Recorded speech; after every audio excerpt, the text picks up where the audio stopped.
करना चाहता हूं कि पिछले 36 घंटों से भी ज्यादा हो गया क्षेत्र में अति वर्षा को होते हुए और बारिश से बहुत ज्यादा नुकसान हुआ है। इस साल अति वर्षा के कारण मॉनसून के अंदर सोयाबीन की फसल नष्ट हो गई, उड़द की फसल नष्ट हो गई। कुल मिला के सिर्फ और सिर्फ धान की फसल बच रही थी और इस बारिश में मेरे को कहने में कोई संकोच नहीं है कि धान की फसल भी पूरी तरीके से नष्ट हो गई। अब इस सीजन में सरसों करी, लहसुन करा, खेतों में बिल्कुल पानी भर चुका है। बारिश बहुत ज्यादा है और मैं ये कहना चाहता हूं कि किसानों की दिवाली भी बिल्कुल अंधकार में रही है।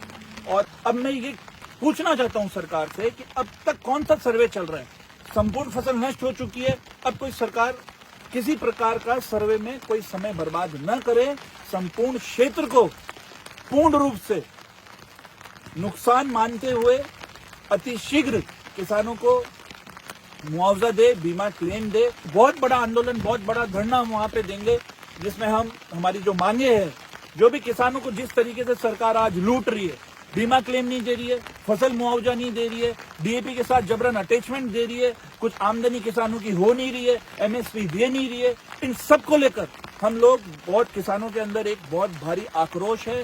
दिवाली पे भी किसानों की जो दिवाली है वो पूर्ण रूप से अंधकार में रही है। इसको देखकर मैं ये समझता हूं कि जिस सरकार के अंदर अभी तक संवेदनाएं नहीं है, जो किसानों के लिए बनी नहीं है, उस किसान विरोधी सरकार के लिए आप सभी से मैं निवेदन करना चाहता हूं कि अधिक से अधिक संख्या में सभी किसान पधारे, इस रैली को मजबूत बनाएं, क्योंकि ये सरकार सिर्फ और सिर्फ आपकी जेब काटने का काम करेगी।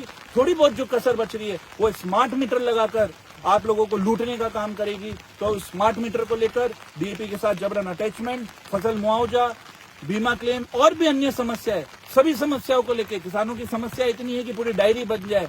आड़ती आज लूट रहे किसानों को और नहरों में भ्रष्टाचार हो रहा है। तो सभी समस्याओं को लेकर हम लोग एक बहुत बड़ा विरोध प्रदर्शन दर्ज करेंगे, जिसमें मैं आप सभी लोगों से एक बार पुनः निवेदन करता हूं कि अधिक से अधिक संख्या में आप लोग 30 अक्टूबर को 12 बजे कृषि उपज मंडी में किसान सभा में शामिल हो और इस किसान अधिकार रैली के अंदर शामिल होकर इस कार्यक्रम को सफल बनाए। बहुत बहुत धन्यवाद। जय हिंद, जय जवान, जय किसान साथी।